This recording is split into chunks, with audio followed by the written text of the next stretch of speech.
Thank you for joining this quick how-to screencast brought to you by Salesforce Support. To see more content like this, hit subscribe. All right, in this video, I'm going to show you how to turn on inline editing in your reports. It's really actually pretty simple. Just go to Setup and find the Reports and Dashboards Settings section.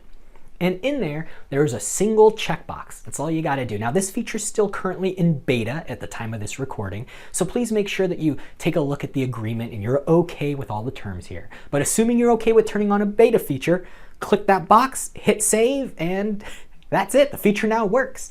You can go back to any existing report or you can create a new report.